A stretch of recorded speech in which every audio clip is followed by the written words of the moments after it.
Presidents are a vital part of our democracy who wield significant influence, affect the global economy, and can start wars.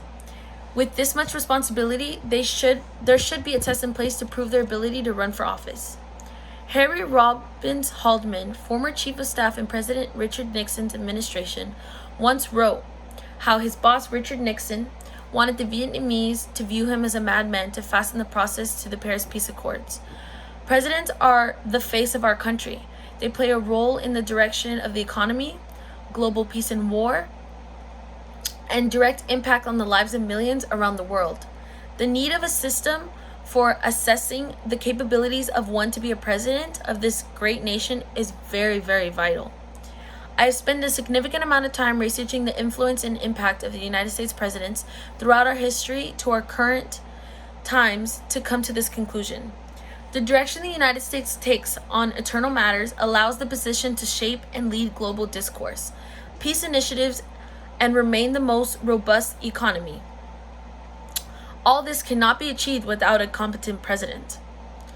We have all seen the direction of political debates and at one point or another asked for more credibility in our leadership systems at all levels. The most important and highest level of these is the president, whose qualifications should be assessed before they can vie for office. The person in charge has influence on the lives of hundreds of millions of Americans and non-Americans directly.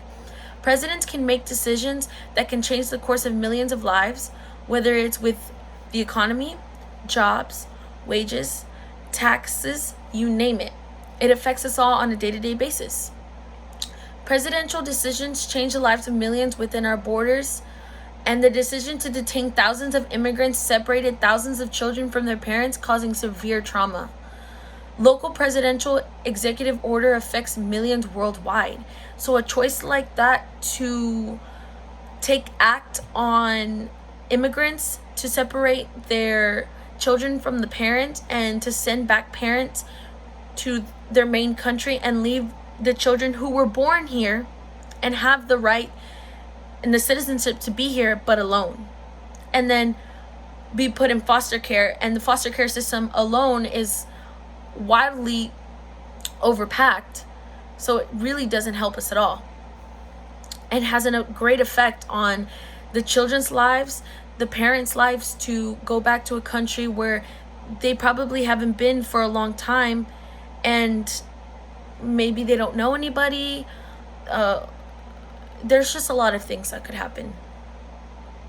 A good demonstration of this is the executive order that banned H-1B visa holders from entry into the U.S. Millions of people who had left the country for personal or official work reasons could not return to the U.S. and were separated from families. Millions lost their livelihoods in the process. Similar to that, another example, President Trump trying to repeal ACA would have left millions without health care. Health care is a vital part of our lives, and on a day-to-day, anything could happen. We could get sick, we could die, and healthcare is something where the system is very corrupt and needs to be fixed. And the fact that he wanted to take away what was working and what was left of that is an impactful decision that affects a lot of people that he may not realize. A person in power must think of a bigger picture and think about everyone who they're affecting by making certain decisions that overall have a big impact on people's lives. A president has to understand the consequences of their decision. They may impact the livelihoods of millions and negatively impact our trade relations. Furthermore, getting a competent president is essential to ensure we remain in worldwide peace. Presidents control the most powerful military force in the world. They can sow out peace and create better foreign relations. When proven responsible, presidents are less likely to start international conflicts and seek alternatives. Controlling the world's most significant military force is a monumentous task.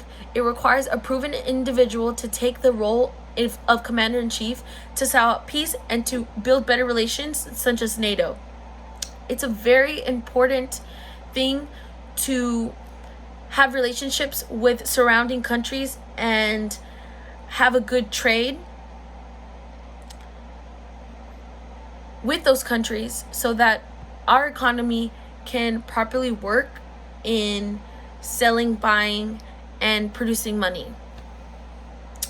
And only use for extreme force in extraordinary circumstances is if necessary. The U.S. military is at the president's command and should be only used in extreme cases. The president should prove competency to command such military force by seeking all possible alternatives before resorting to war. A competent president ends wars and shuns it entirely in international foreign policy. Finally, as demonstrated, proof of presidential competence reflects the suitability of an individual to lead the nation properly. Presidents should prove their competence to understand their impact on the lives of billions, the global economy, and stop war and foster peace.